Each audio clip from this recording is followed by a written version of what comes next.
something very interesting just happened at the cabinet meeting.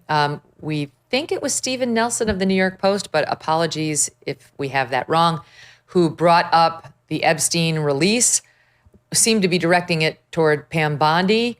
You will hear Trump interrupt her to try to entirely change and set the narrative. And then she comes back up. Wow, listen to the following. Your memo and release yesterday on Jeffrey Epstein, it left some lingering mysteries. One of the biggest ones is whether he ever worked for an American or foreign intelligence agency.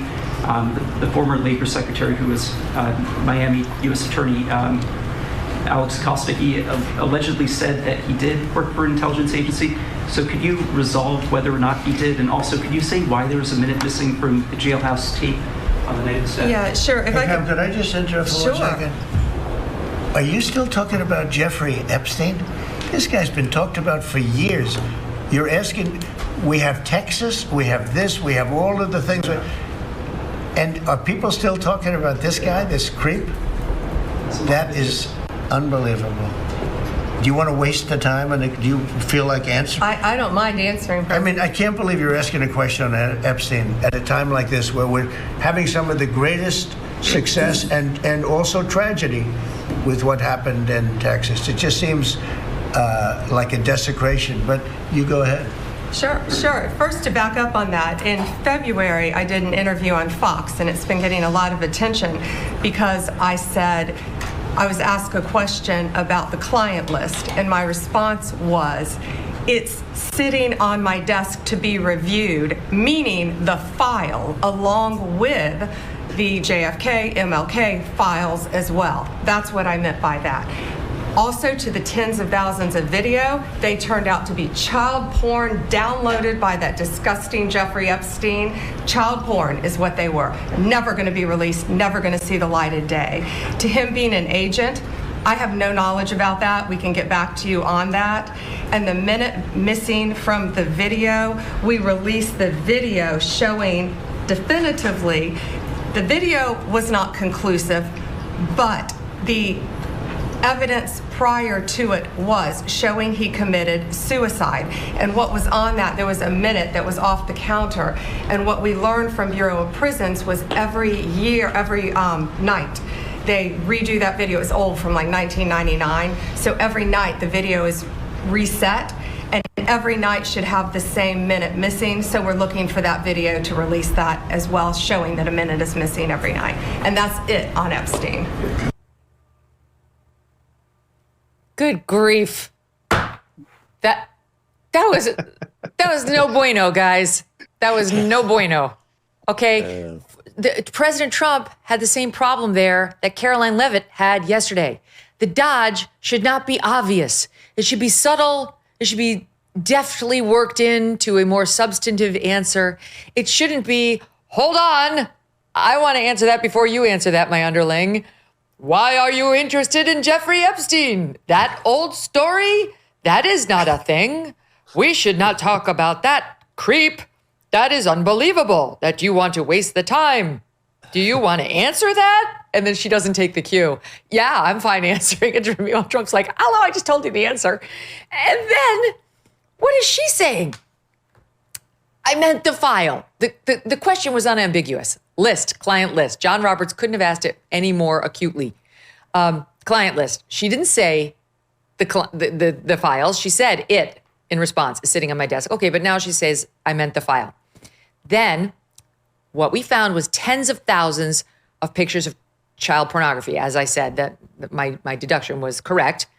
And then she says, by that disgusting Jeffrey Epstein. She does this in all of her interviews. She takes a little pivot. She goes down a little tributary to try to waste time talking about how he's so disgusting. There was one from February 26th, where I think we have it, SOT 12, where she talks about how we have 200 cases, victims, maybe 250. Let's just play it, because I want to show you. She keeps doing this. She's using filler so that she doesn't have to stay on substance. Trust me, as a lawyer, I've seen it a million times. Here it is in SOT 12. I think it's in here. I haven't seen the final cut of this SOT. You said last week that you have the Epstein files on your desk. When can we see them, and what's taking so long to release them? I do. Jesse, there are well over, this will make you sick, 200 victims. 200. So we have, well over 250 actually. So we have to make sure that their identity is protected and their personal information. But other than that, I think tomorrow, the personal information of victims. Other than that, I think tomorrow, Jesse, breaking news right now, you're going to see some Epstein information being released by my office. What kind? Are we going to see who was on the flights? Are we going to see any evidence from what he recorded? Because he had all of his homes wired with recording devices. Yeah. What you're going to see, hopefully tomorrow, is a lot of flight logs, a lot of names, a lot of information. But it's pretty sick what that man did. Okay. Well, along with his co-defendant. Absolutely. And he had help. That's for sure. He sure did. Okay. That was the night before the influencer event. She was not saying we have no names. She was already saying we have videos. So when she's saying more information is coming, which she then doubled down on in March, she'd already revealed that there were these, pornography things that weren't going to be released. They're not going to release anything involving the actual victims' names, which of course we all know. Everybody knows that. She's teasing something else. And she does these side tributaries of, he's disgusting. It's so gross. What a pervert. That's filler. There's a reason she's doing that. I'm telling you, what it's telling us is she's nervous. And the truth is not her friend for whatever reason. I don't know. I wish I did. But what that tells me is the truth is not her friend. That's why she's using filler, even to the moment where this New York Post in the cabinet meeting reporter asked her. And she's going on about how, once again, tens of thousands, that disgusting Jeffrey Epstein. And it's not ever going to be released, as if anybody who's criticizing them is like, let me see the child pornography. Literally, nobody's saying that. This is a straw man, right? They're trying to be like, inappropriate. No one's asking to see that stuff. We know we can't. We don't want to see any of that. But she's acting like that's the issue when it's not, which is another tell. I have no information on him being an agent. What? That's been out there since we knew the name Jeffrey Epstein. I'll look into it. Now you're going to look into it? And then the minute before midnight, guys, our film came up. The minute before midnight is actually a thing. She confessed to it and then actually said some nonsense about how the video's not conclusive. What? I don't think that's the FBI's stance. I think the FBI, based on watching Dan Bongino on Fox and Friends a couple weeks ago, thinks it is conclusive. She says the video's not conclusive, but evidence prior to it was. Huh? What evidence? No one knows what the hell you're talking about. And then she talks about how every night the Bureau of Prisons redoes the videotape so they lose the minute before midnight every night, which if that's verified by looking at other tapes will only cause more questions because everybody's going to say, oh, so they knew they had 1 minute at midnight to get in and get out. And it could be explained by the fact that none of that clarified anything. Your thoughts?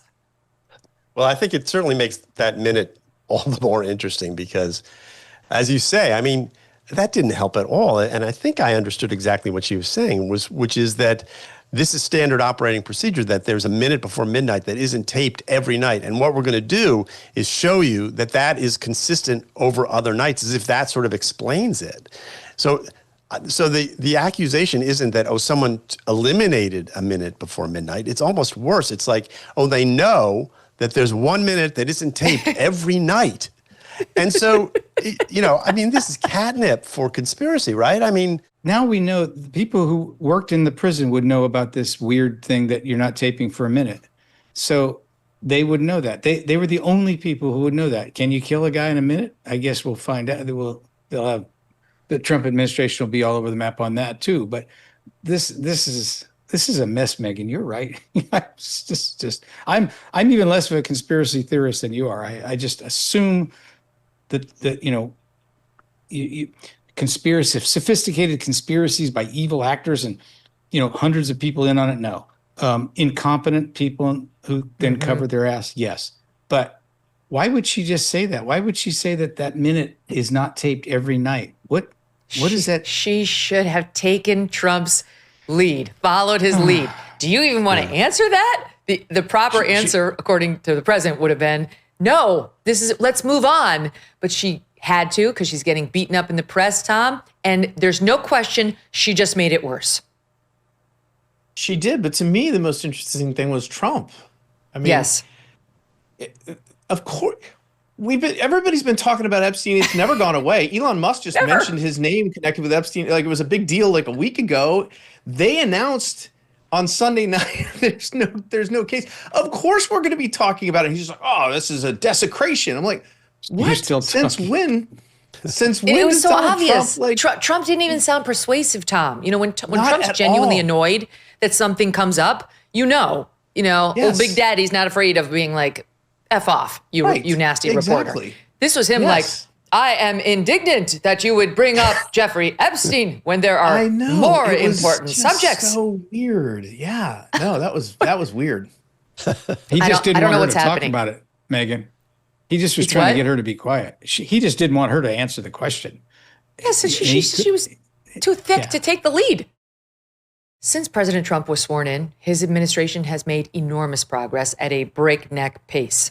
But don't forget, while they're moving mountains for the good of the nation, you've got your own personal savings to worry about. And one of the best ways to look after your savings is through diversification, particularly with gold, like from Birch Gold Group.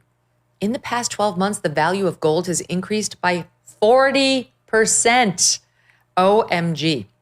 Central banks continue to bolster demand for gold by buying in record quantities. Global instability and tension is high, and Birch Gold makes owning physical gold extremely easy. Easily convert an existing IRA or 401k into a tax-sheltered IRA in physical gold, or buy some to store in your home safe.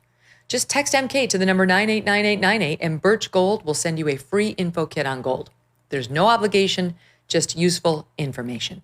With an A+ rating from the Better Business Bureau and tens of thousands of happy customers, take control of your savings today. Text MK to the number 989898. Thanks so much for watching. If you like what you just saw, hit the subscribe button for more clips and full episodes.